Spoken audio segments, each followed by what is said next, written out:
Hi everyone, this is William from the Headphone Experience, and I'm here tonight with my first impressions of the Zmf Atrium. And this is a brand new headphone from Zmf that was just announced to the public, I believe at about 12:59 a.m. this morning. It's kind of the rage on the headphone groups. Everybody's talking about it right now. This is not available yet. It will become available on April 1st. And I was lucky enough to get this actually says review model right on it. I was able to get a review model. It was loaned to me by Zach from ZMF, and I just wanted to say thank you to him for picking me to be one of the people to get a chance to hear and review this before they're even available. Anyway, this headphone retails at $24.99, and it won't be available till April 1st, but from April 1st to the 17th, there will be a new release discount of $200. So it will sell for $22.99. There's also a Babinga LTD version with stainless steel grills and rods, and that will be a little bit higher at $26.99. And there are two versions of the standard model, two different woods, and I'll talk about that in a minute. But anyway, I've had this for about 6 days, and I could have actually had it about 5 days earlier, but I had some problems with FedEx, and my package sat in the warehouse for 3 days. So you can imagine how frustrating that was, knowing I had this coming and having it delayed. I could have got it on Monday and didn't get it until Saturday, so that was pretty aggravating. But I'm done with that. I needed to vent a little bit. But anyway, this is the same price as the Verite Open and the Verite Closed. So this is intended to be a co-flagship model. Those models will continue to be available.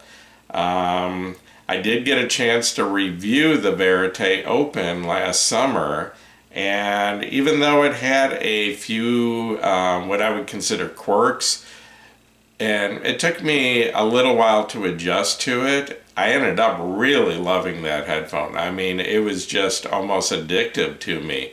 I wanted to listen to everything, and unfortunately it was loaned to me and I had to send it back, and it was extremely difficult to let that one go. I really enjoyed it, but this has definitely a different sound than the Verite, and I'll later on in this video I'll try to explain, and I'll have to do it from memory. I don't have the Verite Open here to compare directly, but I'll try to from memory tell you how I think this sounds different. But anyway, what we do know about this so far, and like I said, this was just announced this morning, but anyway, it's a wired, it's a full-size, over-the-ear, open-back headphone. It uses dynamic drivers that are made of biocellulose. They're the N5-52 driver, according to the website. This has an impedance of 300 ohms and a sensitivity of 96 decibels. So even though this is a high impedance headphone, it's still, it's not that hard to drive. It's not super efficient, but it's not what I would call a hard to drive headphone either. It's, pretty, you don't need a whole lot of amp to drive it, but I'm already seeing though that the amp does have a lot of effect on the sound, especially going from a solid state amp to a tube amp. Excuse me just a second.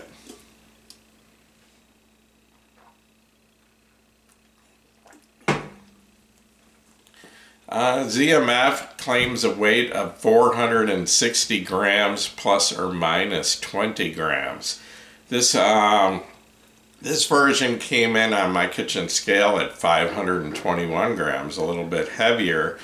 I'm not sure why that is. My scale, I believe, is pretty accurate, but it may be the different wood, or it may be the grills. I did want to mention that this headphone does come in either cherry wood, and this is real wood. I mean, this isn't a veneer or anything like that. This is machined out of a solid piece of wood. Anyway, it comes with either cherry wood with black grills that I believe are aluminum, and then or the other choice, which is what this is aged cherry. And the grills on this, I'm not sure what they are. They look almost like copper to me. I'm not sure of the material, but they kind of look like copper, and that may be the reason for the heavier weight. I'm not sure. Anyway, this headphone comes with Zmf Universe pads. It's the stock pads on it, which are kind of, according to Zmf, are in the middle of, you can get, well, this did come with 2 extra sets of pads when it came to me, but I believe from the website it sounds like you get a choice of 1 extra set of pads when you order it. But it did come with the BE2 lambskin pads. See right here. I haven't got a chance to try either of these yet. All I've tried it with is the Universe pads that it came with. And then I guess these, according to the chart with ZMF, and it's different with every headphone. The ear pads don't have the same effect with every ZMF headphone when you switch them. But according to their chart, this pad is supposed to give a slightly brighter, a little bit more neutral tone balance to the headphone, where this pair here, and this is, and I'm not sure how to pronounce it, Auteur, that's one of their headphones, but I've never had any experience with that headphone, and like Verite isn't pronounced anything like how it's spelled V-right. So anyway, I'm just making an attempt. Auteur lambskin pads, and according to the chart with ZMF, these are actually supposed to give the headphone a slightly warmer, more euphoric sound. So I'm actually looking forward to trying both of these, but haven't had a chance yet. This headphone also comes with 2 cables, obviously detachable. This one here is about 6 feet long, and at the amp end it has a 4-pin XLR balance plug, and then at the headphone ends, both of these cables have 4-pin mini XLR connections, which are pretty common with high-end headphones now. It's what most of them use. And this cable is a braided cloth covered cable, very soft and flexible, doesn't make any noise. It's actually a pretty nice cable. And then it comes with a second cable. This one's also about 6 feet long, but this one has a rubber covering, and this one has a 6.3 millimeter single-ended plug at the amp end, but also has the 4-pin mini XLR connections at the headphone end. And then I wanted to show you this, because when I reviewed the Verite last year, it came with a very nice case. The nicest case I've seen any headphone come in so far. I mean, I've got a couple with some real nice wood cases, but I like the hard plastic, the waterproof, dustproof cases and all that. I buy a lot of them for my headphones. I get the ones from Harbor Freight. I've actually done a video on it, but that are pretty cheap. But this is definitely nicer than the ones from Harbor Freight. And the big difference is the locks on both ends. You can turn these and lock them. And it's got foam inside and all that, and very durable. I mean, I'm sure I could stand on this without damaging the headphones. So I really do like the cases. I think they call this the seahorse case. Anyway, let me show you the headphone, get in here a little closer, give you a better view. Like I said earlier, this thing is absolutely beautiful. This is the aged cherry with, I believe, a matte finish on it. And like I said, I'm not sure what these grills are, if they're copper or, I just really don't know. I couldn't find that in the website. But anyway, the yokes swivel this way, they swivel this way. You've got your rods here that slide up and down, and they're secure. They stay where they're supposed to be. The headband is covered with a nice soft leather and very comfortable, actually. The ear pads, you can see, are tapered from front to back, and these are made of a lambskin leather. They're very soft, and they feel like they've got memory foam in them, because the way you can usually tell the difference. Memory foam, when you smash it, it comes back real slow.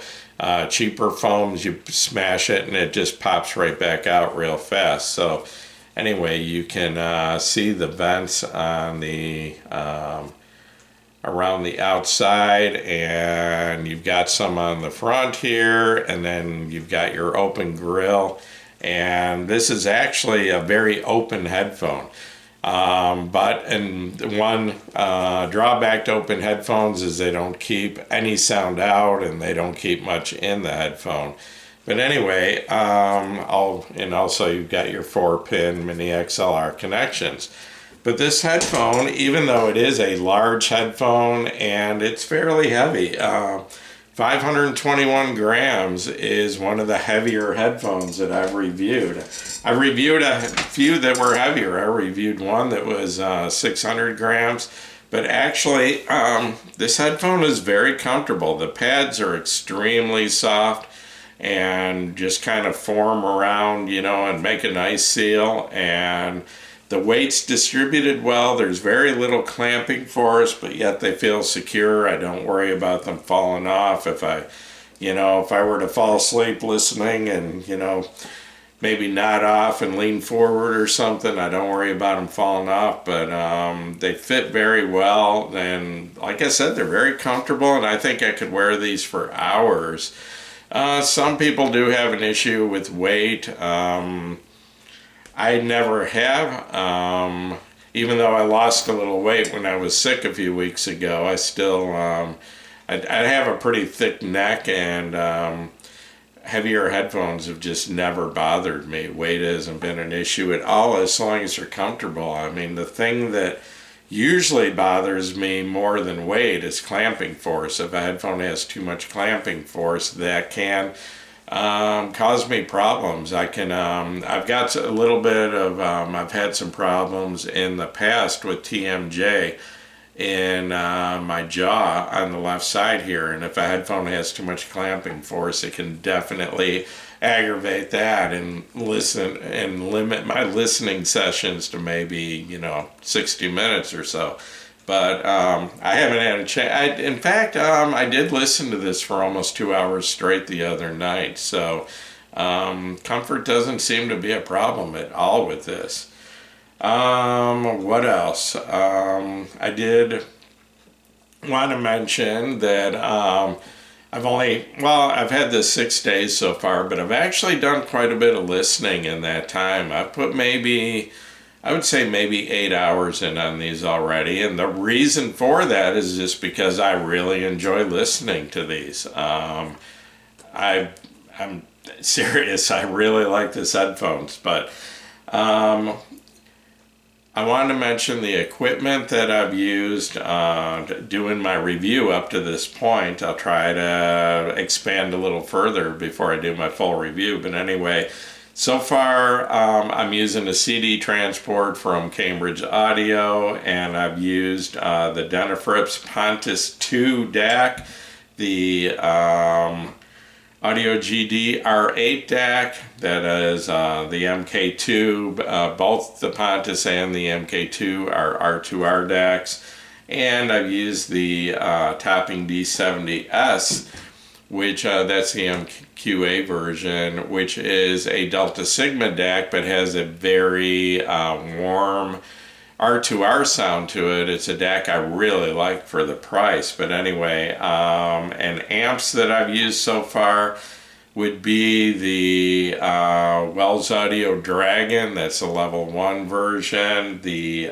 Burst and Conductor 3 Reference, which is a combination DAC amp, and the Audio GD Master 9. And what else? Oh, the Waveborn Preamp Plus and Power Amp Plus. The Preamp Plus is an OTL type tube amp, and the Power Amp Plus is a transformer coupled, not OTL, it's transformer coupled amp.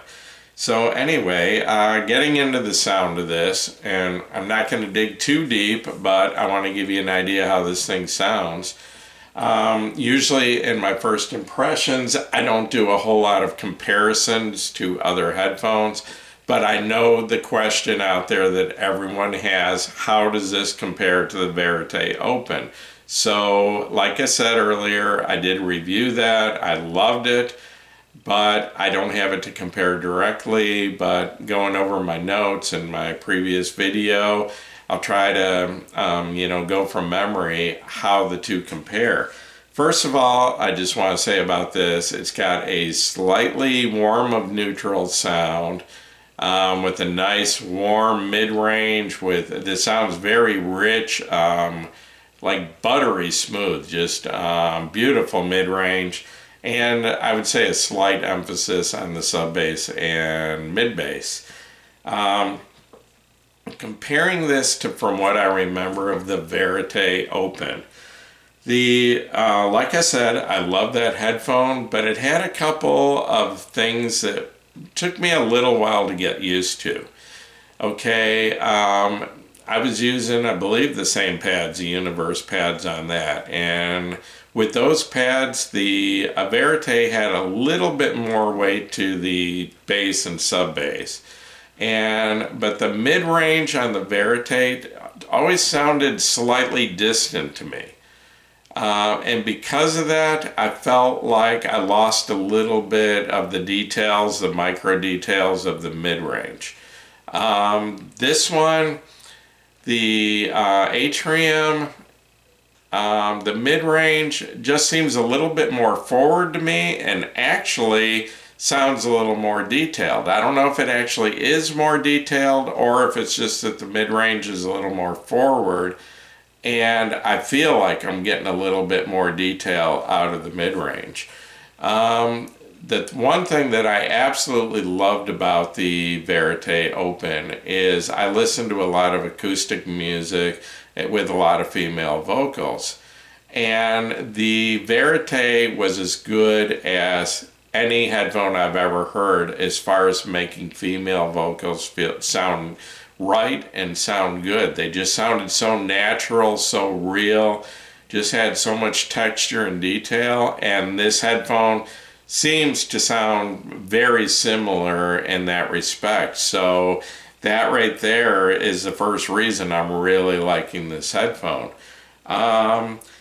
The one thing that, I guess the part that took me a little while to get used to with the Verite, this was the Verite Open, is it had a very unusual sound stage. The Verite Open, the sound stage to me never sounded very wide. It didn't have a whole lot of width. It didn't come out. I didn't hear sounds way out like I do with some headphones. I mean, it had decent width, but what the Verite had was exceptional depth. Excuse me. I remember with the Verite, I could hear sounds that sounded like they were coming from in front of my face all the way around to the back of my head, and I've never heard that with any other headphone where I heard sounds that sounded like they were coming from behind me, and it took me a little while to get used to that. I mean, at first I'd be listening to a song and I'd hear something behind me, and I'd actually be turning around to see if someone was in the room or something. It was unusual, but after I got used to that, I actually really liked that. I felt like I was surrounded by music from every direction, and I was right in the middle of it. So that's the biggest difference between this headphone and the Verite. This has a much more normal soundstage. It definitely has a lot more width. I'm hearing things way out here.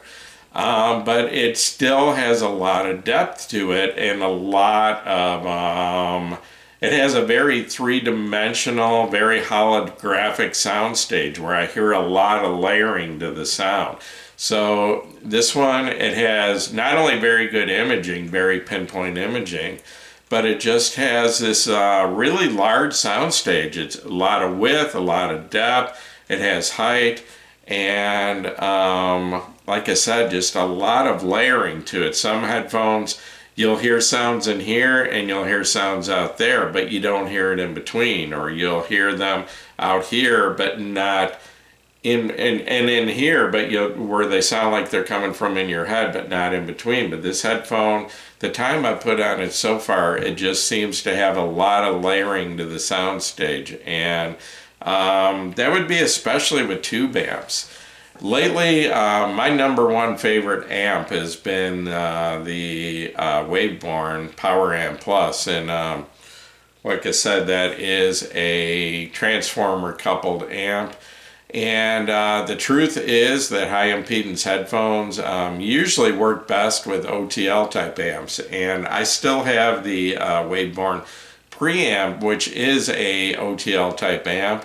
And of the amps that I've tried this on so far, that is definitely my first choice. It just, the combination of this headphone, and I do want to mention that the Verite Plus, I had that at that time also, and it sounded incredible on that amp. So the combination of this and the Waveborn preamp plus the OTL amp, it's just incredible. It's just so three-dimensional, so holographic, and it just has such a warm, beautiful, yet very detailed sound, but absolutely never sounds analytical or dry, even though it's very, very detailed. So the two headphones, the Verite and this headphone, all I can say about both of them, I can't tell you for sure which is better because I don't have them both here to compare.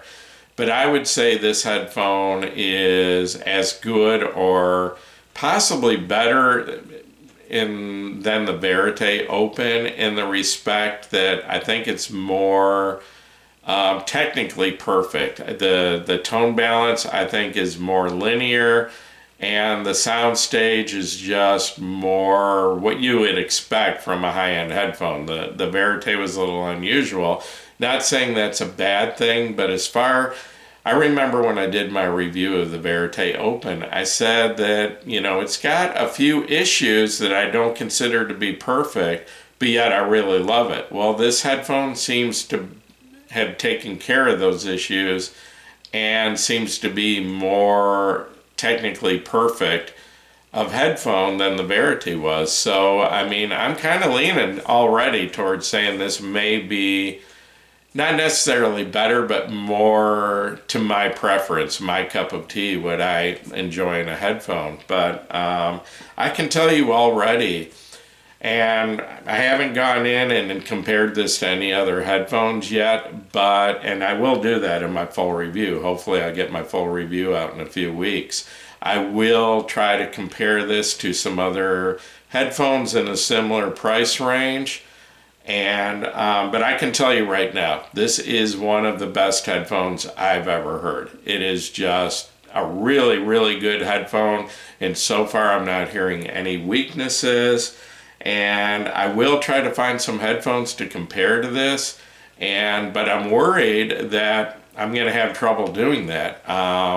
The one headphone I know will compare, my favorite headphone right now, and has been for about the last 3 months, is the Rogner planar version by Kennerton. That has just been my go-to headphone for the last 3 months or so since I first heard it. I love that headphone. And to be honest, this headphone will probably compare pretty well to that. It's definitely going to hold its own, and it happens to be, about $1,300 cheaper. So I can't tell you if it's as good as the Rogner or if I will like it as much, and that's all subjective. It's a matter of taste. One person may like one better and the next person might like the other better. But anyway, but it's going to take some pretty high-end headphones to compare to this because it does sound so good. So I'll see what I can come up with before my final review and try to get that out and let you know. And I've already tried this with 4 different amps. They're all pretty high-end, like $1,500 and up.